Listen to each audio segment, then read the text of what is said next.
याद करो जिस दिन आप क्लास में बैठे थे, टीचर आपको पढ़ा रहे थे, लेकिन टीचर बीच में ही एक सवाल पूछते हैं। अब आपके दिमाग ने तुरंत उसका जवाब दे दिया, यानी आपको उसका जवाब आता था, लेकिन बारी जब हाथ ऊपर करने की, आपकी दिल की धड़कनें तेज होने लगी। आपके दिमाग में तुरंत 10 नए सवाल और आ गए कि ये आंसर गलत हुआ तो, टीचर ने कुछ और पूछ लिया तो, या फिर पूरी क्लास मेरे पे हंसेगी तो, और फिर वही सवाल किसी और स्टूडेंट ने दे दिया एंड आप बस सोचते रह गए। एंड फिर आपके मन में बस वही रिग्रेट था कि यार मुझे भी तो सेम आंसर आता था। अब ये अगर आपके साथ बार बार हुआ है या फिर हो रहा है तो यकीन मानो ये सिर्फ आपके कॉन्फिडेंस की कमी नहीं है, यहाँ पर आपके दिमाग का एक हिडन सिस्टम प्रॉब्लम क्रिएट करता है जिसके बारे में आपने कभी सुना भी नहीं। फर्स्ट ऑफ ऑल मैं आपको ये क्लियर कर दूं, ये सिर्फ आपके साथ नहीं होता, ये मेरे साथ भी हुआ है, मेरे दोस्तों के साथ भी हुआ है, एंड आई एम श्योर कि आपके दोस्तों के साथ भी हुआ है। अब जब मैं 9th और 10th क्लास में था ना, तो मेरे को ज्यादा कुछ आता नहीं था, लेकिन जो मेरा दोस्त था, जो मेरे साथ में बैठता था, वो सच में एक पढ़ाकू मान लो, इंटेलिजेंट मान लो, कुछ भी मान लो, बट एक अच्छा स्टूडेंट था। उसको जो टीचर पूछते थे उसके एक्यूरेट आंसर उसको आते थे, आंसर बनाने उसको आते थे,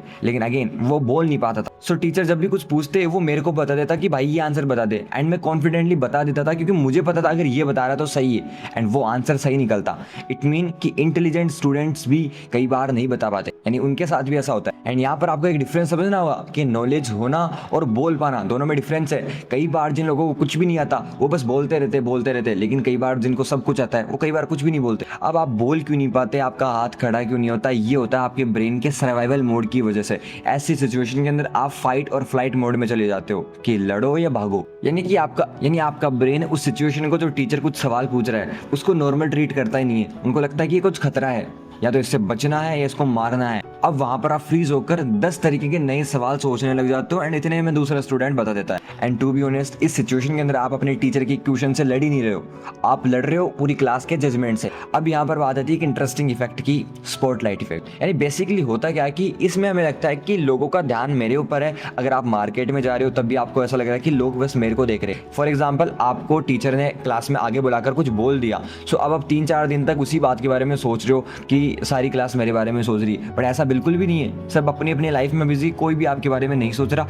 बस हमें लगता है कि लोग हमारे बारे में सोच रहे हैं, and this is called spotlight effect. And यही बेसिकली हमारे साथ होता है। अब आते हैं अपन मोस्ट इंपॉर्टेंट पॉइंट पे कि स्कूल ने हमें क्या सिखाया। अब देखो, मैंने अपनी स्कूलिंग कंप्लीट कर ली है, लेकिन जब मैं स्कूल में था ना, तो हमारी क्लास के स्टूडेंट्स है ना, उनको आंसर बहुत बार आता था, खास करके जब मैं 9th में था, 10th में था, 8th में था। सो हमारी क्लास के स्टूडेंट्स को जब भी वो आंसर आता, जब तक वो 100% श्योर नहीं होते वो आंसर नहीं देते।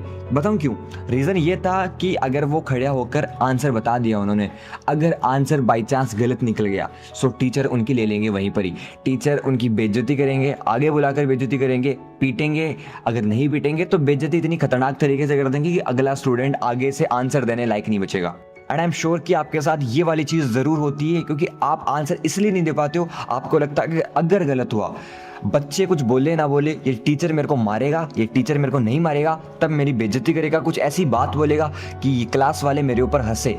एंड यहीं पर जजमेंट का, ये फियर का, ये एंजाइटी, ये सारी चीज़ों को जन्म होता है भाई। सो फाइनली अपन आ चुके सोल्यूशन के ऊपर। तो सोल्यूशन में देखो, सबसे पहले तो यही है कि आपका आंसर परफेक्ट हो या ना हो, आप 100% श्योर हो या ना हो, आपको आंसर ज़रूर देना है। अगर आपके माइंड में कुछ आंसर बन रहा है तो ये, क्योंकि यहाँ पर वही सिचुएशन क्रिएट होती है। अगर आपने आंसर दिया तो आपके पास 2 रास्ते नए खुलते हैं, या तो सही होगा या गलत होगा, एंड अगर नहीं दिया तो बस बराबर है। दूसरा ये कि टीचर आपसे कितना ही परफेक्टली सवाल पूछे, आप सवाल को दो अपने हिसाब से, एक लैंग्वेज में दो, मतलब कि उसको आंसर को बनाओ। अगर छोटा आंसर है तो उसको शॉर्ट में दो, एंड अगर बड़ा आंसर है सो उसको शॉर्ट फॉर्म बनाओ, अपने हिसाब से बनाओ। जरूरी नहीं कि टीचर इंग्लिश में पूछ रहा है उसको इंग्लिश के अंदर A to Z बताओ, जरूरी नहीं है। उसको आप अपनी लैंग्वेज के अंदर प्रेजेंट करो, जो कि एक आंसर का मतलब कि एक ढांचा भी लगे ना, तो भी टीचर थोड़ा इंप्रेस हो। तीसरी चीज़ ये कि आप कॉन्फिडेंस बढ़ाओ, क्लास के अंदर थोड़ा बहुत बोलना स्टार्ट करो। रोज 1-2 बार क्लास के अंदर ऐसा कुछ बोलो जिससे आपको पूरी क्लास सुने। टीचर आ रहा है, टीचर जब पढ़ाने लगे उससे पहले टीचर को गुड मॉर्निंग बोल दो। टीचर पीछे आए, आपके पास आए, नोटबुक वगैरह चेक करे, टीचर से थोड़ी बात करने की ट्राई करो।